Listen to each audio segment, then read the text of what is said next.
আসসালামু আলাইকুম বন্ধুরা, আসমিনা কুকিং চ্যানেল প্রতিদিনের মতো আজকে একটা রেসিপি আপনাদের সঙ্গে শেয়ার করব। ভিডিওটা স্কিপ না করে পুরোপুরি দেখে যাবেন। আমরা ছোটোবেলায় দোকান থেকে এই মুড়ির মোয়াগুলো কিনে খেতাম, কতই না ভালো লাগতো।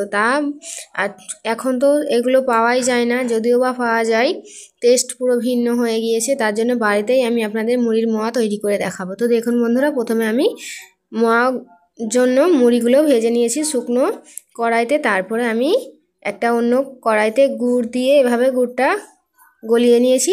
একটুখানি জলে দিয়ে দেখবেন গুড়টা ঠিক এরকমভাবে যখন দলা পাকিয়ে যাবে মনে করবেন পুরো পারফেক্টভাবে হয়ে গিয়েছে মোয়ার জন্য। তো এবারে মুড়িগুলো দিয়ে অনবরত নাড়তে থাকবেন। গ্যাসটা অল্প করে দিয়ে ভালো করে অনবরত নিয়ে যাবেন।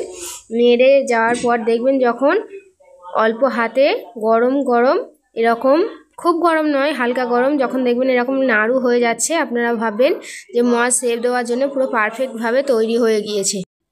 তো সেম পদ্ধতিতে একটা একটা করে আমি সবকটা নাড়ু তৈরি করে নিয়েছি।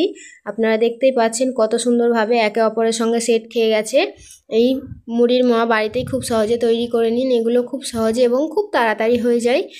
আর এমন এমন কোনো বেশি উপকরণ লাগে না, খুব তাড়াতাড়ি বাড়িতে আপনারা তৈরি করে নিতে পারবেন। তো বন্ধুরা, ভিডিওটি যদি আপনাদের ভালো লেগে থাকে লাইক, কমেন্ট, শেয়ার এবং অবশ্যই করে সাবস্ক্রাইব করে আমার চ্যানেলটির পাশে থাকবেন। তো ধন্যবাদ বন্ধুরা আমার ভিডিওটি দেখার জন্য।